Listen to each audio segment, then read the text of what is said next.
इलाका खबर निरन्तर खोज र खबरदारी। नमस्ते दर्शक, तपाईँ इलाकाखबर.com हेर्दै हुनुहुन्छ र म चाहिँ सज्जन कुमार सिंह र हामीले दक्षिण कोरियाका विभिन्न विषयवस्तुहरूमा छलफल गरिरहेका छौँ र म अहिले चाहिँ दक्षिण कोरियाको बुसन स्थित सङ्गोरीमा आएको छु र यहाँ चाहिँ हाम्रो धौलागिरी रेस्टुरेन्ट छ। त्यसको सञ्चालक हुनुहुन्छ। कोरियामा व्यवसाय गर्न कतिको सहज छ वा नेपाली खानाहरूको अवस्था कस्तो छ, कुन खाना चाहिँ मन पार्नुहुन्छ, उहाँको थोरै सङ्घर्षदेखि लिएर अहिले कस्तो चलिरहेछ र अनि यहाँ पर कोही हुनुहुन्छ नेपालीहरू, नेपाली खाना जो नेपाली खाना चाहनुहुन्छ होइन, इन्डियन स्वाद लिन चाहनुहुन्छ, उहाँहरूको लागि पनि यो विशेष भिडियो हुनेछ। तपाईँहरू कार्यक्रमहरू गर्नलाई, कुनै त्यस्तो बर्थडे पार्टीहरू गर्नलाई पनि एकदमै प्रशस्त खालको हल लगायत एकदमै राम्रो बाथरुम छ। त्यसको सञ्चालक हुनुहुन्छ नारायण खड्का। यो विशेष कार्यक्रममा स्वागत हुन्छ। धन्यवाद। नमस्ते।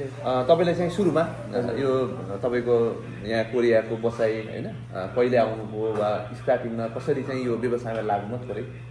सुरुमा त हाम्रो 1991मा आएको कोरियामा, अब खास अब टुरिस्ट भिसामा आएको त्यति बेला काम गर्दा गर्दै अब यो बिजनेसमा आधार लियो भने लगभग लामो समय काम गरेपछि कस्तो छ अहिले कोरियामा यो व्यवसाय गर्नलाई चाहिँ कतिको सहज छ? खास पहिला अलि राम्रै थियो, अहिले चाहिँ कमै भइरहेको थियो। अन्त इलिगलहरूले धेरै पक्राउनु हुँदाखेरि घटपट परेर अनि मान्छेहरू नयाँ मान्छेहरू त्यो निक्लिँदैन बाहिर, पैसा खर्च गर्नु अलि भर्खर कमाउनु गर्नु भाइहरूले, त्यसले गर्दाखेरि बढिन्छ छैन घटिन्छ त्यस्तै। यो यहाँ चाहिँ कुन देशको आउनुहुन्छ? कोरियनहरू सबै आउँछ, इन्डियनहरू, पाकिस्तानी, अनि बङ्गलादेश, श्रीलङ्का, अनि भेटनामीहरू पनि आउँछ, कम्बोडियाकोहरू सबै आउँछ। नेपाली खाना चाहिँ कुन चाहिँ एकदमै बढी मन पार्नेहरूले? नेपाली खाना त अब खास दाल भात तरकारी नै हो मेन खानु नेपालीहरूले खाने। त्यसको अरू सुकुटी भुटनहरू सबै पाउँछ। हाम्रो यहाँ राजखानदान नै पाउँछ, चटपट सबै पाउँछ। मोमोहरू भन्नुले कोरियनहरूले अब विदेशीहरूलाई चाहिँ सबभन्दा बढी कुन चाहिँ? अब श्रीलङ्काहरूले अरू देशको समोसा अनि बिरयानी खाइरहेको छ।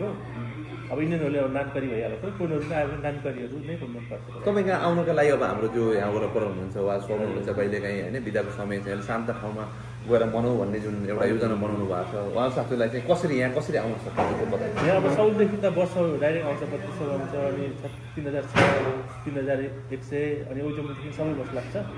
खास ट्रेनको सुविधा छैन यहाँ ठाउँमा, बसकैबाट कुन एरिया यसलाई सङ्गुरी पोषण टर्मिनल हुन्छ। खास टर्मिनलको पारिभित्ता हो यो धौला रेस्टुरेन्ट। हल पनि लगभग एकदम प्राइज रहेछ। के जस्तो कार्यक्रमहरू गर्नलाई हलहरू पनि? कार्यक्रम गर्दा जस्तो हिजो नि भैया बर्थडे पार्टी गर्दा तपाईँहरूले बर्थडे पार्टी अनि अहिले किशोरको परिवार आउनुपर्छ, अनि बच्चा पायो भने उनीहरूले ठेकिन्छ यताउता थोरै भएको छ कार्यक्रमहरू, अनि कसै विवाह पार्टीहरू भइरहेको छ यहाँ।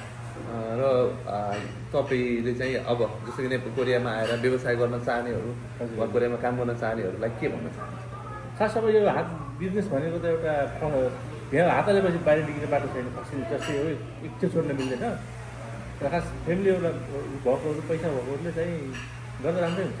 राम्रै काम गर्नुभन्दा यसो फाइदा छैन, काम गरेर दुःख गर्नुभन्दा यहाँ रेस्टुरेन्टमा बसेर। कति समय भयो यहाँ तपाईँले? यहाँ बसेर 2016देखि गरेँ। 2016देखि कतिवटा छ यो एरियामा नेपाली रेस्टुरेन्ट? खास यहाँ एउटा मात्रै हो, अत्यन्त इन्डियनको यताउता खोलेछ।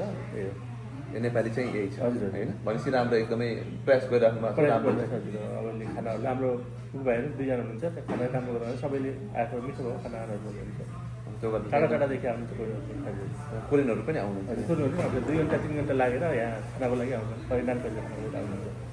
भनेपछि यहाँको चाहिँ यो धौलागिरी रेस्टुरेन्ट तपाईँलाई पनि अब यहाँ बिदाको समयमा शान्त ठाउँमा चाहिँ आउन चाहनुहुन्छ भने चाहिँ धौलागिरी रेस्टुरेन्ट छ। हाम्रो नारायण खड्का जीले चाहिँ यो सुरु गरिराख्नु भएको छ 16देखि। तपाईँलाई नेपाली खाना, नेपालको चाहिँ नेपाली खानाको जुन हाम्रो तल छ त्यसलाई मेटाउने गरेर कोरियन नै खाइन्छ। हामीले कोरियन बढी खाँदा कहिलेकाहीँ नेपाली खाऊँ भन्ने पनि एकदमै प्राइम लोकेसनमा रहेछ, शान्त बाथरुममा छ। कुनै बर्थडे पार्टी वा तपाईँले कुनै कार्यक्रम गर्नु हो भने 100-200जना मान्छे पनि मजाले अट्दो रहेछ।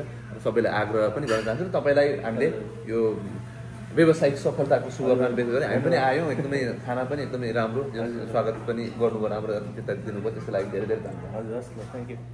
ल, उहाँ हुनुहुन्थ्यो नारायण खड्का र हामीले चाहिँ कोरियामा व्यवसाय गर्ने नेपालीहरूको अनुभव र उहाँहरूको अनुभव कस्तो छ, उहाँले कसरी गरिराख्नु भएको छ यहाँ चाहिँ व्यवसाय, त्यो लगायत कोरियामा आएर काम गर्ने नेपालीहरूको अवस्था कस्तो छ, हामीले सोचे जस्तो छ कि छैन, यो विषयमा पनि हामीले अनुभव लिइरहेका छौँ। र तपाईँको लागि यो भिडियोहरूले यहाँ आउने योजना बनाएको वा कोरियामा रहिरहेका साथीहरूलाई पनि एकदमै यसले सहयोग गर्नेछ। तपाईँको कोरियाको जीवन राम्रो बनाउनका लागि र हामीसँग चाहिँ जापानबाट पनि दाइ आउनु भएको छ। दाइको पनि व्यावसायिक दाइ हुनुहुन्छ, उहाँसँग पनि हामीले पछि हामी सौल टावरमा चाहिँ दाइसँग पनि जापानमा व्यवसायको अवस्था नेपालीहरूले के गरिरहेको छ त्यो विषय पनि सुजित दाइ आउनु भएको छ, सुजित आचार्य दाइ, उहाँसँग पनि सल्लाह गर्नेछौँ। र अहिले चाहिँ क्यामेरामा मलाई हाम्रो सरोज रेग्मीले साथ दिनुभएको छ। त्यस्तै गरी हाम्रो एसपीजी पनि हुनुहुन्छ। एसपीजी कस्तो लाग्यो यहाँको चाहिँ बसेको? एकदम मिठो खाना, मिठो।